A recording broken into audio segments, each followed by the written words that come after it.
우리가 손이나 몸에 상처가 나면 처음엔 좀 아프죠. 무척 아프다가 이제 약을 바르고 어느 정도 시간이 경과하면 그 상처가 이제 아물어져서 흔적도 없이 이렇게 사라지는 경우를 보죠. 그런데 그 상처가 아주 중하고 좀 아주 크고 심하다면 이제 흉터가 남아서 평생 그 흔적이 내 몸에 남아있게 되는 거죠. 그러면서 그 흔적을 볼 때마다 어때요? 그 아픈 기억이 이렇게 문득문득 생각나기도 합니다. 하나님은요, 이스라엘 백성들에게 그들이 꼭 기억하고 귀감이 될 만한 것들을 알게 하시기 위해서 미간에 또 손목에 표를 붙이겠다는 거예요. 미간은 눈썹과 눈썹 사이에 가운데를 말하는데 여기에 표를 붙이고 또 손목에도 표를 붙였다고 합니다. 그래서 그 표를 볼 때마다 하나님께서 능력으로 우리들을 애굽에서 구원하여 주셨다라는 것을 기억나게 하신다는 거예요. 어느 때나 능력의 하나님을 잊지 말고 살라고 이스라엘 백성들에게 표를 붙여주신 줄로 믿습니다. 그렇습니다. 우리도 늘 하나님이 베푸신 그 구원의 은혜를 기억하고 잊지 말아야 되는 것입니다. 감사하며 우리는 살아가야 되는 것입니다. 이후로는 누구든지 나를 괴롭게 하지 말라. 내가 내 몸에 예수의 흔적을 지니고 있노라.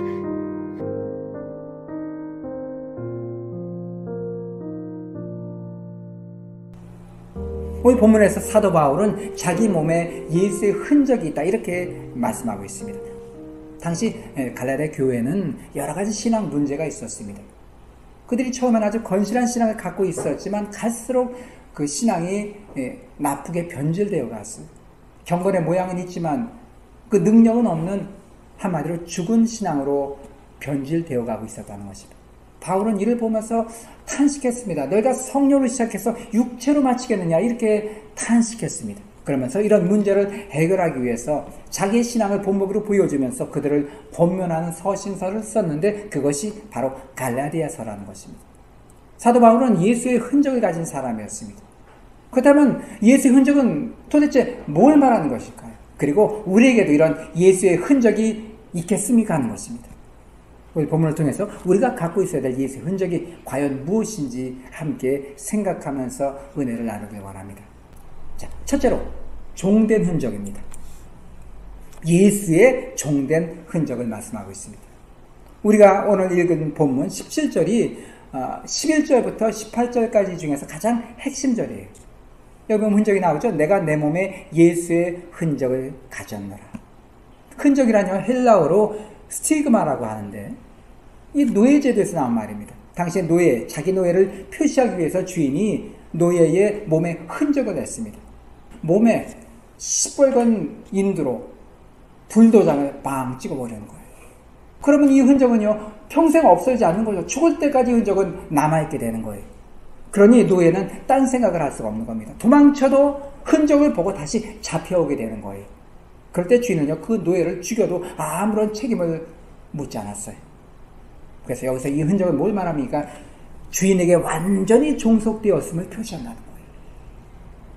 사도 바울은 지금 뭘 얘기하고 있습니까? 자기가 예수님께 완전히 종속되었다는 거예요. 그러므로 이제는 사나 죽으나 자신은 주님의 것이라고 담대하게 고백하고 있다는 거예요. 그렇습니다. 우리 예수 믿는 사람, 하나님의 자녀는 모두 예수의 종된 흔적을 갖고 있어야 된다는 거예요. 그래서 바울은 자신을 늘 이렇게 표현했습니다. 예수 그리스도의 종된 나 바울을 이렇게 말했어요. 근데 지금 갈라디아 교인은 그렇지 않았다는 거예요. 이와 같은 예수 그리스도의 종된 흔적은 없고 육체의 흔적을 지금 자랑하고 있다는 것입니다. 육체의 흔적이 뭡니까? 바로 율법에 있는 할례를 지금 오늘 본문은 예로 들고 있어요. 즉 율법은 지키지 않고 할례는 받으려는 형식주의와 위선주의에 그들은 다 빠져 있었다는 것입니다. 자, 오늘 본문에 위에 있는 13절을 우리가 한번 보겠습니다. 할례를 받은 그들이라도 스스로 율법은 지키지 아니하고 너희에게 할례를 받게 하려 하는 것은 그들이 너희의 육체로 자랑하려 함이라. 육체를 자랑한다는 거예요. 난 이만큼 학식이 있는데, 난 이만큼 물질이 있는데, 난 이만큼 성공했고, 나는 신앙생활을 아주 오래 했는데, 이런 직분이 있는데, 이런 자랑. 육체를 자랑합니다. 외모를 자랑하는 거죠. 형식을 자랑하는 것입니다. 그런데 이런 직분의 흔적은 육체를 자랑하라고 있는 것이 아닙니다. 오직 예수 그리스도의 종됨을 알게 하는 종된 흔적이 되어야 된다는 거예요. 그러므로 이런 형식적 율법적인 할례는 아무런 의미가 없다는 거예요. 중요한 것은 육체의 흔적이 아닙니다. 직분의 흔적이 아닙니다. 우리 마음의 본질이 바뀌어야 된다는 거예요. 우리가 예수 믿으면 마음의 종된 흔적을 가지게 되는 것입니다. 새로운 피조물로 거듭나는 것이 중요하다는 거예요. 자, 오늘 15절 말씀을 한번 봅니다. 할례나 무할례가 아무것도 아니로되 오직 새로 지으심을 받는 것만이 중요하니라. 중요한 것은 우리의 거듭남이죠. 이전 것은 지나갔으니 보라 새 것이 되었도다. 그래서 구약성경 예레미야서에 이렇게 할례의 의미를 잘 기록하고 있습니다. 이 구절을 보고 아주 깜짝 놀랐어요. 아, 구약성경에도 과연 이러한 말씀이 있구나.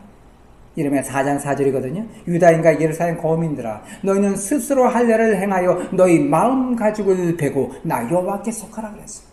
너 마음 가죽을 베라는 거예요. 할례는 외면의 할례가 중요한 게 아닙니다. 마음의 할례가 중요하다는 거예요. 우리 마음의 굳은 가죽을 다 잘라버리고 하나님 앞에 나오라는 것입니다. 여러분, 남자의 몸에서 가장 죄긴 부분이 양피. 할례는 남자의 양피를 베는 의식을 말하죠. 하나님은 바로 그 부분을 잘라버리기를 원하시는 거예요. 여러분이 잘라버린 마음의 가죽이 뭐예요? 가장 죄긴 부분이 어디 있습니까? 물질에 약합니까? 아니면 세상 자랑에 내가 가득 차 있습니까? 아니면 교만이에요? 탐심이에요? 자존심이에요? 난 자존심 없이 못 살아. 내 마지막 자존심 이러고 있습니까? 여러분, 그것이 바로 하나님과 우리 사이 교통을 가로막는 육체의 흔적이 되면 여러분 믿으시기 바랍니다. 사람마다 내가 가장 놓기 싫은 질긴 부분이 있다는 거죠. 그것을 어떻게 해요? 잘라버리라는 거예요. 흔적도 없이 베어버리라는 것입니다. 뭐를 잘라요? 성령의 검, 말씀으로 잘라야 되는 거예요. 에베소 6장 17절에 구원의 투구와 성령의 검, 곧 하나님의 말씀을 가져라. 네 마음의 말씀을 갖고 있으라는 것입니다. 그럴 때 하나님의 말씀은 내 심령 가운데 날선 검이 돼서 우리 굳은 마음을 제하고 부드러운 마음을 주게 될 것입니다. 자, 두 번째 흔적입니다. 십자가의 흔적이라는 거예요. 우리가 두 번째 꼭 갖고 있어야 될 흔적이 있는데 바로 십자가의 흔적입니다. 더 정확히 말하면 내가 십자가에 못 박힌 흔적이, 내가 십자가에서 죽은 흔적이. 자, 14절 말씀 볼까요? 그러나 내게는 우리 주 예수 그리스도의 십자가 외에 결코 자랑할 것이 없으니 그리스도로 말미암아 세상이 나를 대하여 십자가에 못 박히고 내가 또한 세상을 대하여 그러하니라. 좀 어려운 말씀이죠. 근데 이것을 세 번역으로 보면 이렇게 됩니다. 그런데 내게는 우리 주 예수 그리스도의 십자가밖에는 자랑할 것이 아무것도 없습니다. 그리스도로 말미암아 내 쪽에서 보면 세상이 죽었고 세상 쪽에서 보면 내가 죽었습니다. 이런 말이에요. 바울은 세상과는 구별된 거룩한 삶을 살았습니다.